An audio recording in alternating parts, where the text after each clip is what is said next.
I must confess, I've seen that now 3 times probably in the last 2 hours, and I still get chills. You guys, this is awesome. But I mean, each of you, what were your thoughts? I mean, I know you've been a little close to it, George, but for the rest of you, this is your first time seeing it. What are your thoughts? Start with you, Angie. For me, I'm still like stunned. There's something about seeing something that you've seen in your head for so long right before your eyes, and to have such incredible, passionate people bring it to life and put their all into it. I am so humbled right now. I feel like I'm floating. I'm sitting, but I'm floating. And I'm at a loss for words. I'm a writer, but I have no words. But it's incredible, and I feel like I owe George Tillman my firstborn child. Yeah, it's so surreal just because we really put our whole hearts and souls into it, and it was such an honor just because obviously the source material is just so phenomenal. Like, Angie created such a special, unique world with this book and with Starr's voice, and I feel like it's something I've never seen before. And when I read it, I've like felt myself reflecting back at me and what I was reading, and like the way, how powerful it is to like be grounded by that and feel yourself validated by seeing something like you. It's just so, yeah, it's really amazing. I'm so excited to see the whole movie and to share it with everyone. Speaking of the book, Angie, I know the book gets a lot of, in descriptions it says, it's about Black Lives Matter, but what was the exact catalyst for the story? Well, I first got the idea to write the story when I was a senior in college. I was a lot like Starr at that time. I lived in these 2 very different worlds. My neighborhood, which was mostly black, and my school, which was a mostly white, upper-class, private Christian college in conservative Mississippi. I said a mouthful, but my classmates are basically those Trump voters who say, I love Jesus, but I don't want anyone to have any rights. Oh, you know exactly what I'm talking about. So, when I was in school, though, I had to be 2 different people. So I tell people all the time I would leave my house playing Tupac, but by the time I got to the school, I was playing the Jonas Brothers, Don't Judge Me. I still like them, too, so really don't judge me.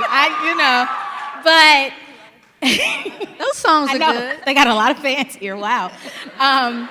But while I was in school, there was a young man by the name of Oscar Grant who lost his life in Oakland, California. And although that was thousands of miles away, it affected conversations right there in Mississippi. So in my neighborhood, Oscar was one of us. He was an ex-con. I knew guys just like him who were trying to turn their lives around. At my school, my classmates were like, maybe he deserved it. He was an ex-con. Why are people so upset? He should have just done what they told him to do. Now, if you know anything about Oscar Grant, his death was caught on tape, and it showed him laying flat on his stomach as the cops shot him in the back. There was nothing he could have done at that moment.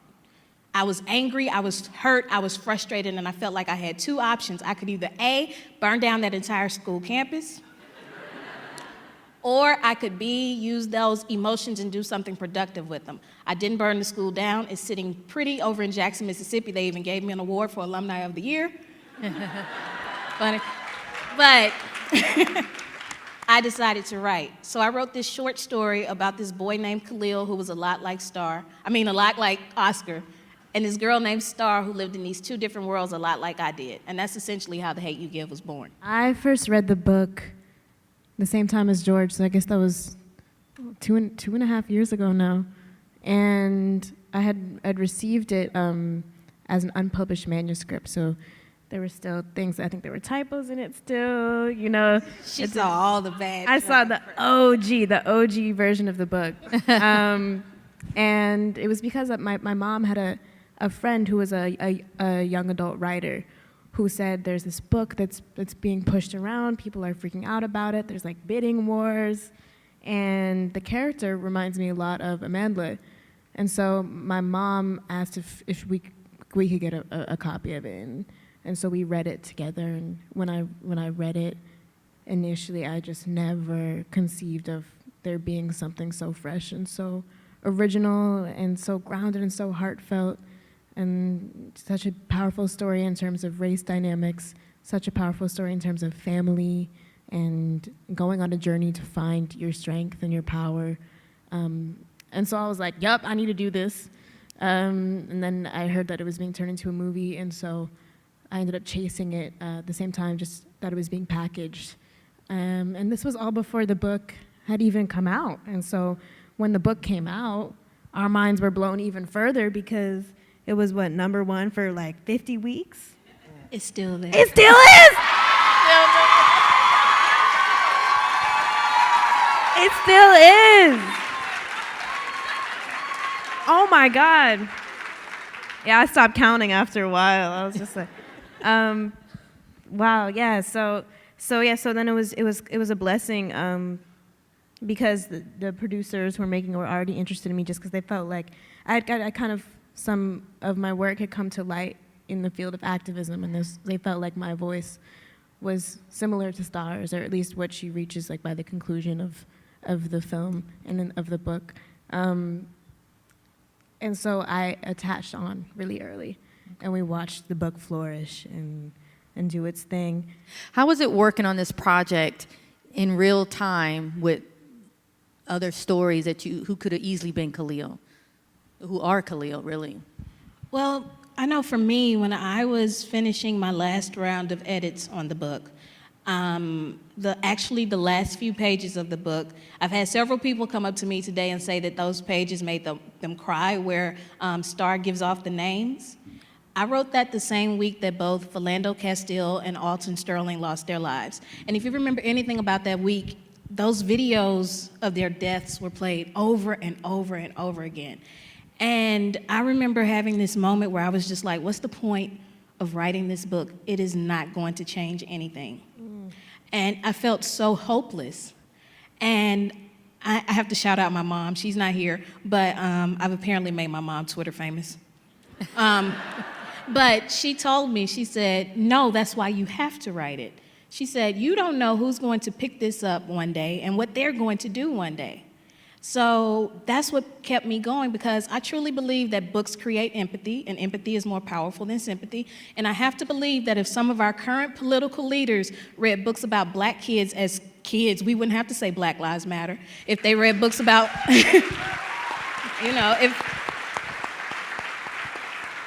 if they read books about Muslim children, we wouldn't have to fight against bans. If they read books about LGBTQIA youth, we wouldn't have to fight for rights. If they read books about Latino children, they talk about building bridges instead of walls. So when I thought about that, that's what pushed me forward. Now, Sabrina, Hailey, you're right, was a pill. She was a lot to handle. But I do love, to me, she showed that she was the catalyst Starr needed to grow. Could you speak a little bit more like how you decided to play her? Because another thing I appreciate about the character is she does represent what a lot of the country feels. So tell me your thoughts on that. I think it was so interesting, and you said this to me a couple times. You're like, it's so interesting how you play her, because I think when I first, was reading Hailey, and obviously she's a little bit different. I didn't want to approach her like the mean girl or the character that everyone obviously hates, because I think there's a lot of these people in our lives that we don't hate.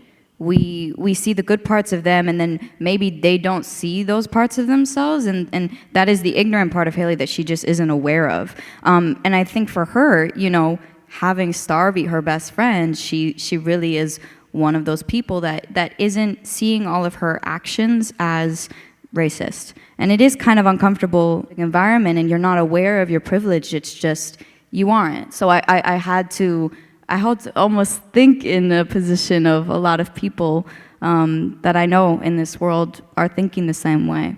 And can you each talk about how you've had to code switch in your own lives? Yeah, sure. So my experience growing up was the same as Starr's. So I lived in a black community, but I went to a white private school. And I think that gave me some superpowers in some ways that I think a lot of black girls have to gain, which is the ability to navigate different environments and code switch between them and know how your mannerisms, the way you speak, are going to affect the way that people interpret you, and therefore how you succeed or don't in certain atmospheres. And so I think at my school, I learned very early on how to navigate white institutions, being around like a culture of wealth and a culture of whiteness. And that gave me some really important skills when it comes to navigating Hollywood as well, and navigating even, you know, film environments and sets and industries that are dominated by white men a lot of the time. But I think it's something that we have to figure out how to do. And I think sometimes it can feel confusing because it feels like maybe certain parts of you are more valid than others, or you're hiding aspects of yourself, or you're having to put yourself into smaller boxes. But I think what's really special about Starr's narrative when it comes to the code switch of her identity is that by the end of the film, she learns how to feel cohesive in herself and realizes that she doesn't need to choose one side of herself. She doesn't need to hide aspects of herself.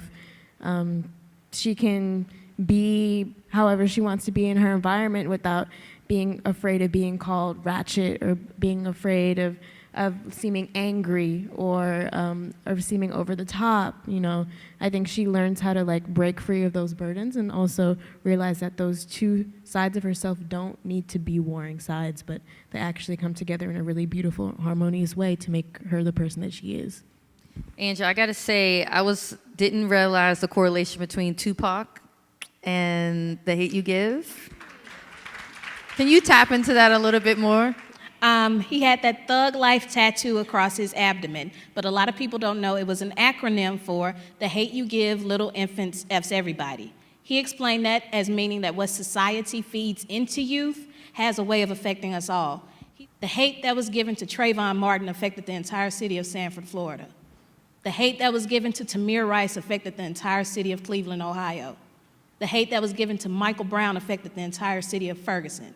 So if Pac was here, he'd say that's thug life. This is more than a movie, and I don't want to be cliche and say it's a movement, but it really is. How are you guys planning to do when people leave the theater, because they're going to want to do something? Are things in place? Is there going to be more literature? Because this is special. This film is really special. I mean, I think the key is to really create dialogue. You know, some of the people who have seen the movie don't want to leave the theater. They want to talk. They want to have more conversations. If you're not talking about police brutality, you're talking about racism itself, which is part of police brutality. And relationships, if it's not between Starr and Chris, played by KJ Apa, who's her boyfriend in Williamson, or if it's not her relationship with Algie Smith, who plays Khalil, how relationships play in those two relationships, and how do racism play? It's all part of the discussion. Family, Regina Hall, who plays the mom, and Russell Hornsby, and Lamar Johnson, who plays her brother in the film. How do the black family structure? Anybody can watch this film and say, hey, even though maybe not be an African American, but that's my family. This is just a family who's trying to survive and get to the next level, who parents have made mistakes, but they're trying to do better. Everybody can sort of relate to that, but it has a specialness for the audience, and they want to talk about that. So there's so many different things to talk about, or identity, and that's what I think what I want the movie to be able to do is have discussions. But the main thing is when you watch it as well, you'll be entertained. You know, you got something to say, but you're going to be rooting. There's a lot of emotion, and that's what we really tried from the beginning to do.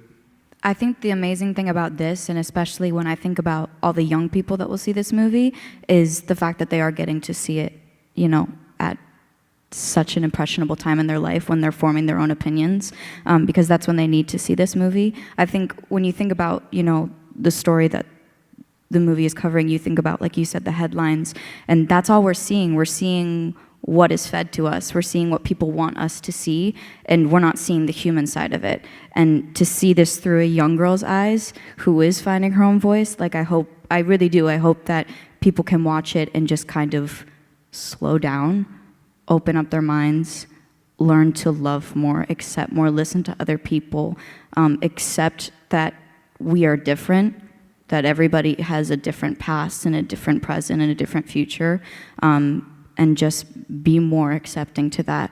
I think that will be very powerful, especially for the young generation that is coming up right now, and they are finding their voices and they're using those and they are acting on things. They're not just saying things, they're really doing them. I personally plan to continue the conversation.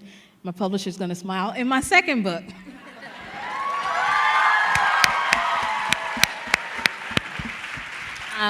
It comes out in February, and it's called On the Come Up. It's not a sequel or a spinoff to The Hate U Give, but it's about a 16-year-old girl named Brianna who wants to be a rapper, and her life is turned upside down when, one, her mom unexpectedly loses her job, and two, a song she makes goes viral for all the wrong reasons. For me, this book is a look at what it means to be young, black in America when freedom of speech isn't always free. We want young people to speak. We are telling them with this movie to speak, but the fact of the matter is, when so many of them do speak, we police how they do it.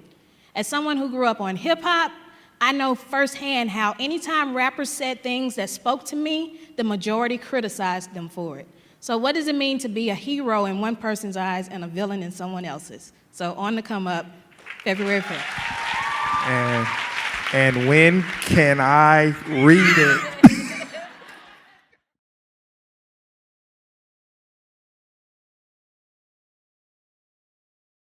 Hi, I'm Angie Thomas. Thank you for watching Epic Reads. Click here to subscribe and here for more videos.